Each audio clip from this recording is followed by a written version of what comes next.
오늘은 종교개혁주일입니다. 1517년 10월 31일 마르틴 루터가 비텐베르그 성당 앞에 92개의 반박문을 붙여서 종교개혁의 불씨를 댕겼습니다.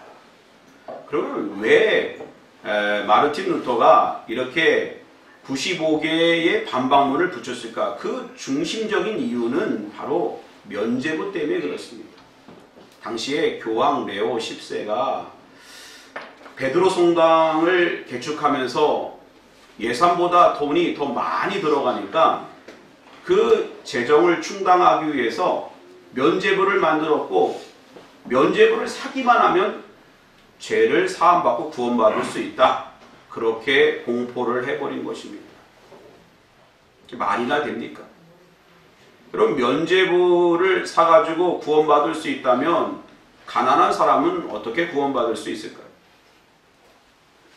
그렇다면 얼마든지 면죄부를 쓰고 그렇게 편안하게 죄를 지면 되겠지. 우리가 그것에 고민할 필요가 또 뭐가 있겠습니까? 루터는 그것이 아니다. 로마서 1장 16절 17절의 말씀, 내가 복음을 부끄러워하지 아니하노니 이 복음은 모든 믿는 자에게 구원을 주시는 하나님의 능력이 됨이라. 먼저는 유대인에게요, 그리고 헬라인에게요. 복음에는 하나님의 의가 나타나서 믿음으로 믿음에 이르게 하나니 기록된 바 오직 의인은 믿음으로 말미암아 사니라. 죄는 믿음으로 해결되는 것입니다. 그런데 가만히 보면 마르틴 루터가 종교개혁을 시작하면서 거창하게 교회의 개혁, 시스템의 개혁, 교회 체제의 개혁을 말한 것이 아니라 자신이 신부로서, 목회자로서 고민하고 또 고민하는 그러한 영적인 고민 가운데 잘못된 점을 알게 되었고 그것을 세상에 발표하게 된 것입니다. 여러분, 우리는 개혁교단의 후예들입니다. 우리는 개혁교단이에요. 장로교도 개혁교단입니다. 그러므로 우리 안에 끊임없이 하나님의 뜻은 무엇이고 본질은 무엇이고 무엇이 진정 하나님 나라를 위한 것인가, 그러한 끊임없는 개혁의 마음이 우리 가운데 있기를 주님의 이름으로 부탁을 드립니다. 종교개혁자들의 모토는 오직 믿음입니다. 솔라 피데. 그러니까 너희가 그 은혜를 인하여 믿음으로 말미암아 구원을 얻었다. 오직 의인은 믿음으로 말미암아 살리라. 다른 것이 아니라는 것입니다. 우리가 하나님 앞에 헌금 조금 더 많이 드렸다고 구원받는 것 아닙니다. 우리가 전도를 좀 더 많은 사람을 했다고 구원받는 거 아닙니다. 우리가 교회를 100개 건축했다고 구원받는 거 아닙니다. 오늘 우리가 하나님 앞에 믿음으로 구원받는 것입니다. 또한 솔라 스크립토, 오직 말씀입니다. 하나님의 말씀을 묵상하고 먹음으로 우리는 하나님의 백성으로 온전함을 입을 수 있는 것입니다. 그리고 솔라 그라티아, 오직 하나님의 은총으로 하나님의 선물로 우리는 구원을 받는 것입니다. 종교개혁자들이 가지고 있었던 이 세 가지 정신을 우리는 500년이 지났지만 지금도 우리 마음에 늘 새기는 것이 중요하고, 개혁의 마음이 늘 우리 가운데 있어서 무엇이 부족할까? 나는 무엇이 더 부족하며 우리 교회는, 한국교회는 어떤 방향으로 나아가야 될까? 이런 끊임없는 자기 성찰과 반성이 있어야 건강한 신앙인 것입니다. 오늘 본문의 배경은 무엇입니까? 오늘 본문의 배경은 이렇습니다. 당시에 갈릴리와 베레아죠. 베레아가 아니라 베레아 지역의 분봉왕이었던 헤롯 안티파스가, 저 북쪽에 가이사라 빌립보의 분봉왕은 헤롯 빌립이었습니다. 그 동생의 아내를 취한 거예요. 말도 안 되는 일이죠. 동생의 아내를 빼앗은 것입니다. 이 일에 대하여 세상은 침묵했지만 오직 한 사람 세례 요한은 그것은 하나님 보시기에 일어날 수 없는 일이다. 인간의 그러한 이 탈을 쓰고 그렇게 할 수가 없는 일이다. 맹렬하게 비난했고 헤롯 안티파스는 그를 감옥에 가둬버립니다. 결국에는 그곳에서 세례 요한은 순교를 당하죠. 세례 요한은 감옥에 있으면서 무엇이 궁금했는가? 자기는 죽음에 이를 수도 있다라는 생각 가운데 마지막으로 예수께서 진정 메시아이신가? 라는 것을 확인하고 싶었을 것입니다. 내가 예수님이 메시아 되시고 그 메시아로서의 이제는 사명을 감당함으로 구약의 예언이 완성되어질 것이라고 하는 확신 가지고 죽고 싶었을 것입니다. 생을 마치고 싶었을 것입니다. 그래서 자신의 제자들을 예수님에게 보내서 무엇이라고 그렇게 말하고 있습니까? 주님, 오실 그이가 당신이오니까 우리는 다른 일을 기다리니까. 그러니까 당신이 메시아가 맞습니까? 그렇지 않습니까? 그러면 세례 요한은 예수님께서 메시아이신 것을 몰랐을까요? 아니요. 충분히 알았습니다. 예수님께서 세례를 받으셨을 때에 어떤 일이 일어났죠? 성령이 비둘기같이 임하였고 하늘로부터 하나님께서 이는 내 사랑하는 아들이요 내 기뻐하는 자라라고 했을 때 세례 요한은 바로 그 옆에 있었습니다. 아, 하나님의 아들이시고. 그리고 요한복음 1장 29절에 세례 요한은 본인의 입으로 이렇게 고백합니다. 보라, 세상 죄를 지고 가는 하나님의 어린 양이로 메시아이시다. 하나님의 아들이시다. 고백했습니다. 그럼에도 불구하고 왜 오실 그이가 당신입니까? 나는 다른 사람을 기다리오니까. 왜 이런 질문을 하고 있었을까요? 세례 요한도 예수님이 메시아이신 것은 맞지만 그는 자신이 가지고 있었던 메시아관과 예수님의 행적이 일치하지 않았기 때문에 계속해서 끊임없이 의심하며 또 반문하며 또 걱정했던 것입니다. 왜냐하면 세례 요한은 구약의 정점에 서 있었던 인물입니다. 모세 오경의 그러한 배경을 가지고 있었던 사람입니다. 그 사람의 배경에서 생각하면 메시아라고 하는 것은 그 종말론적인 메시아는 메시아가 이 땅에 와서 모든 압제로부터 정치적으로 유다를 구원하여 주고 해방시켜 주시고 이제는 지상에서 아주 번성된 번영한 다윗 왕 때 누렸던 그 강국을 만들어 줄 거라고 하는 그러한 구약의 메시아관에 사로잡혀 있었던 거예요. 예수님은 그걸 너무너무 잘 아셨고 그러한 세례 요한의 제자들에 대해서 어떻게 답을 하셨을까요? 5절 말씀 같이 한번 읽어봅니다. 시작. 맹인이 보며 못 걷는 사람이 걸으며 나병 환자가 깨끗함을 받으며 못 듣는 자가 들으며 죽은 자가 살아나며 가난한 자에게 복음이 전파된다 하라. 예수님께서 그동안에 하신 그러한 일들을 다시 한 번씩 짚어주고 있는 거예요. 이 말씀은 이사야가 61장 1절에 이렇게 이미 기록하고 있습니다. 주 여호와의 영이 내게 내리셨으니 이는 여호와께서 내게 기름을 부으사 가난한 자에게 아름다운 소식을 전하게 하려 하십니다. 나를 보내사 마음이 상한 자를 고치며 포로된 자에게 자유를 갇힌 자에게 노임을 선포하며. 오늘 찬양대의 찬양과 일치하죠. 네. 당신이 메시아이십니까? 라고 하는 질문에 예수님은 소경이 눈을 뜨고 안진뱅이가 일어나고 마음이 상한 자가 회복되며 가난한 자가 복음을 전하고 죽은 자가 살아난다고 하는 그러한 주님께서 하신 일들을 짚어주고 있습니다.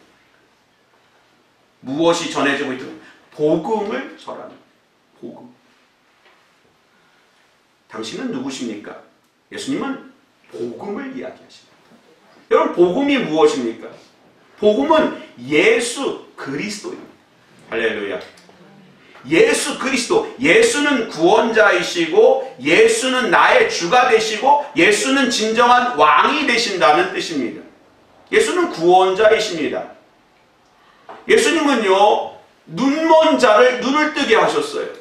그러한 질병으로부터 그 사람을 해방시켜 주신 것입니다. 마음이 상한 자를 고쳐주셨습니다. 죽은 자를 사망에서 살려내셨습니다. 구원하여 주셨습니다. 물질적인 어려움, 가난한 그 가난으로부터 구원하여 주셨습니다. 우리들의 모든 상황 가운데 구원하여 주십니다. 그러나 더 중요한 것은 죄로부터 우리를 구원하여 주시는 예수 그리스도라는 것입니다. 여러분 이걸 아셔야죠. 바로 예수는 그리스도이시다. 예수는 그리스도이시다. 당시의 유대인들은 예수님께서 정치적인 그러한 압제로부터만 구원하여 주실 거라고 생각했습니다. 그거보다 더 중요한 것은 우리가 영원히 죽을 수밖에 없지만, 우리의 죄로 인하여 지옥에 갈 수밖에 없지만, 예수님께서 그 죄, 지옥의 문제, 죄의 문제를 해결하여 주시고 그 가운데서 우리를 구원하여 주셨다는 이 소식이 더 복된 소식인 것입니다. 그걸 왜 모르느냐라는 것입니다. 당시의 유대인들과 오늘 우리들의 삶을 비춰보면 우리들의 형편 가운데 메시아를 생각하고 해석하고 판단하는 그러한 모습이 얼마나 많이 있는지 모릅니다. 예수를 믿는데 경제적인 문제 때문에 믿는 사람이 있어요. 자녀의 문제 때문에 예수를 부르짖는 사람이 있어요. 또 관계적인 문제, 또 여러 가지 상황 속에서 자신의 그 문제를 해결하기 위하여 예수 그리스도를 찾는 사람이 있습니다. 우리들의 형편 가운데 예수를 해석하는 것이 아니라 하나님의 뜻 가운데 하나님 나라로 부유함을 주시고 누리게 하시는 그 예수를 오늘 고백하며 나아가고 발견하며 찬양하는 이 시간 되시기를 주님의 이름으로 축원드립니다. 종교개혁의 정신은 본질로 돌아가자는 것입니다. 본질은 믿음이고 성경이고 하나님의 은혜다. 본질로 돌아가는 것. 예수님도 이 땅에 오셔서 하나님께서 우리 가운데 말씀하시는 그 본질이 뭐냐 도대체. 계속해서 그 본질, 오리지널한 그의 해석, 하나님의 뜻, 하나님의 나라, 그것에 대해서 계속 말씀하신 거예요. 어떻게 보면 예수님은 위대한 종교개혁의 삶을 사셨던 것입니다. 그리고 오늘 우리에게도 계속해서 끊임없이 하나님의 본뜻이 어디에 있을까? 하나님께서 새별교회를 향하여 주시는 하나님 나라는 무엇일까? 계속 본질을 찾기를 바라고 계신 것입니다. 자, 7절 말씀 같이 한번 읽어봅니다. 시작. 그들이 떠나매 예수께서 우리에게 요한에 대하여 말씀하시되 너희가 무엇을 보려고 광야에 나갔더냐? 바람에 흔들리는 갈대냐. 여러분, 광야는 가보면 알겠지만 그냥 모래 언덕이에요. 바위와 모래와 풀 한 포기를 찾아볼 수 없는 그 시뻘건 그런 사막이 계속 이어지는 곳이 광야입니다. 광야는 아무것도 없습니다. 그런데 당시에 수많은 유대인들이 광야로 나갔는데 그 나간 이유가 뭡니까? 나간 이유는 바로 세례 요한을 만나기 위해서 나간 것입니다. 그런데 그렇게 생각하면 너희가 무엇을 보려고 광야에 나갔더냐라는 질문이 아니라 그 바른 질문은요, 너희가 누구를 만나러 광야에 나갔더냐라고 질문하는 것이 맞을 것입니다. 이 말은 무엇이냐 하면 너희가 광야에 가서 어떤 그런 무엇을 보려고 간 것이 아니라 세례 요한 만나러 간 거 아니냐. 세례 요한은 겉모습을 봐서 그가 정말 위대한 선지자라는 것을 알 수가 있느냐? 그러나 그의 메시지가 위대했다. 그가 그의 그러한 삶을, 그러한 하나님 나라의 사명을 감당한 그의 모습이 위대했다라는 것. 그러니까 본질은 그의 메시지고 그의 행위이지 그가 입고 있었던 옷이라든지 그가 누리고 있었던 그러한 모든 것 아무것도 아니라는 것이죠. 마찬가지로 오늘 우리는 예수 그리스도에게 집중하라는 것입니다. 예수님께서 진정 우리 가운데 죄의 문제를 해결하여 주시고 우리를 죄에서 영원한 사망에서 구원하신 그 예수 그리스도를 만나지 않으면 실족하는 거예요. 나의 형편으로 예수를 해석하고 나의 그러한 상황 가운데 예수를 고백하고 이러한 일로는 안 된다는 것입니다. 자, 보십시오. 오늘날에도 수많은 성도들이 신앙생활하면서 실족하는 일들이 많이 있습니다. 중세교회의 수많은 사람들이 하나님의 본뜻, 하나님의 나라, 예수 그리스도를 만나지 못함으로 지옥에 갔습니다. 오늘날에도 수많은 사람들이 교회에서 신앙생활하지만 예수 그리스도를 만나지 못하면 지옥에 가는 것입니다. 본질을 붙잡지 않으면 신앙생활 해봤자 허사를 경영하는 것이라고 제가 말씀을 드렸습니다. 자, 11절 말씀 우리 같이 한번 읽어보겠습니다. 시작. 내가 진실로 너희에게 말하오니 여자가 낳은 자 중에 세례 요한보다 큰 이가 일어남이 없도다. 그러나 천국에서는 극히 작은 자라도 그보다 크니라. 할렐루야. 여러분, 이 땅에서 여자가 낳은 자 중에 세례 요한보다 큰 이가 없다라고 주님 말씀하십니다. 세례 요한은 옛 시대의 정점을 찍었던 인물입니다. 구약의 배경을 가지고 있었던 사람입니다. 물론 예수님을 만났지만 그는 신약 시대의 인물이 아니라 구약의 마지막 인물입니다.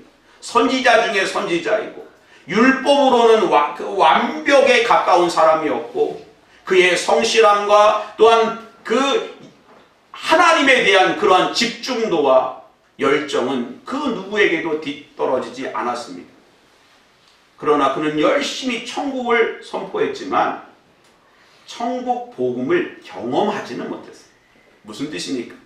그는 열심히 율법을 통해서 선지자 하나님의 말씀을 이루려고 애를 썼지만 예수님의 십자가를 경험하지 못했어요.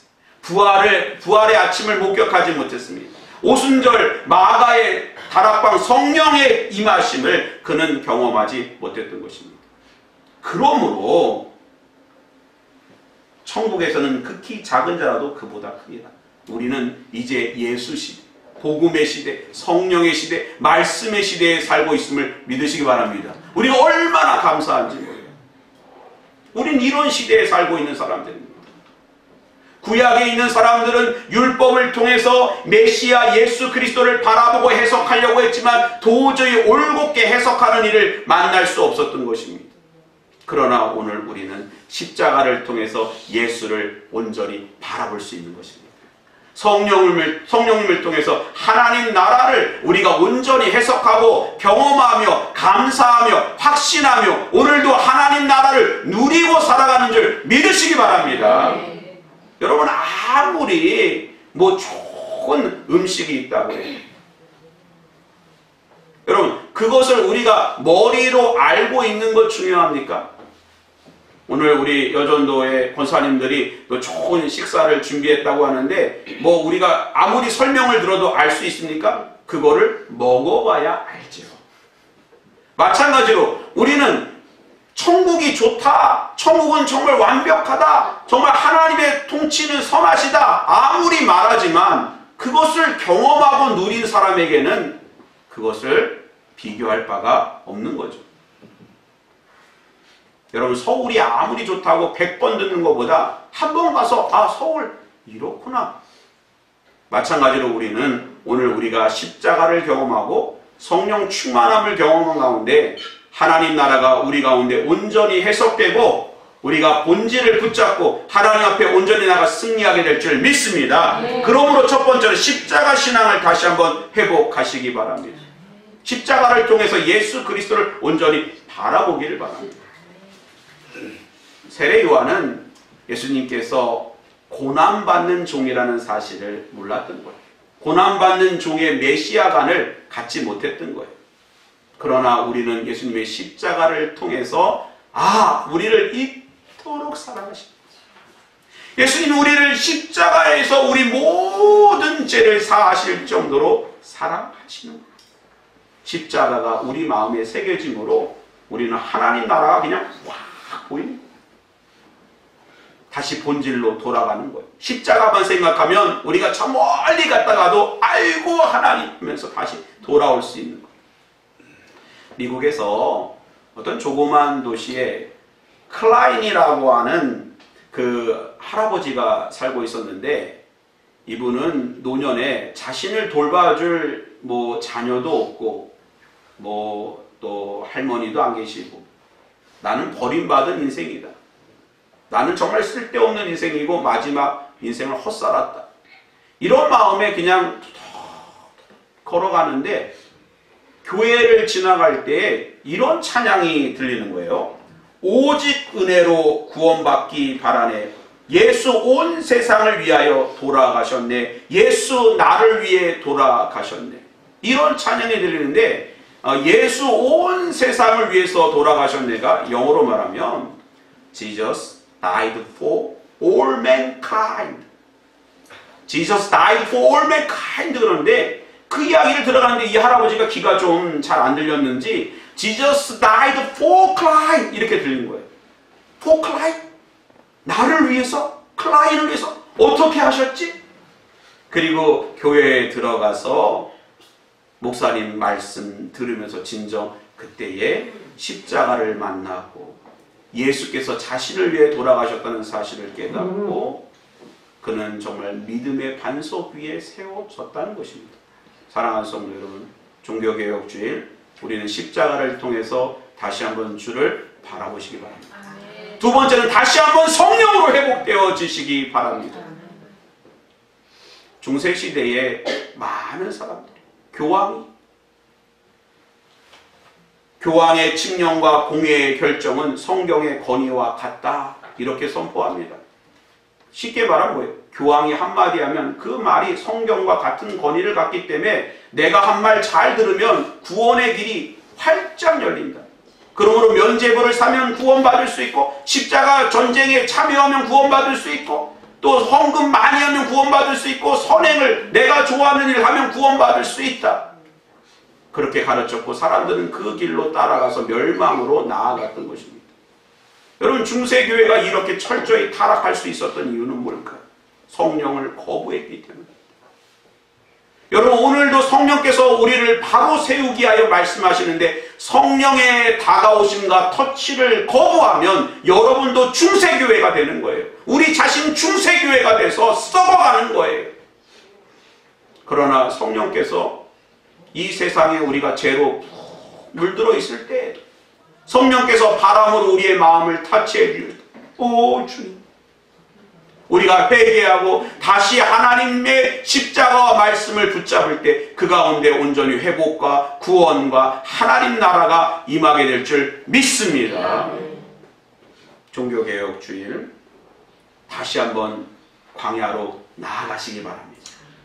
그리고 우리의 광야에서 우뚝 서 있는 고난받는 주의 종 예수 그리스도 메시아를 온전히 바라보고 우리의 믿음을 점검하고 다시 한번 개혁의 정신으로 개혁의 마음으로 나아가는 저와 여러분 되시기를 주님의 이름으로 축원드립니다.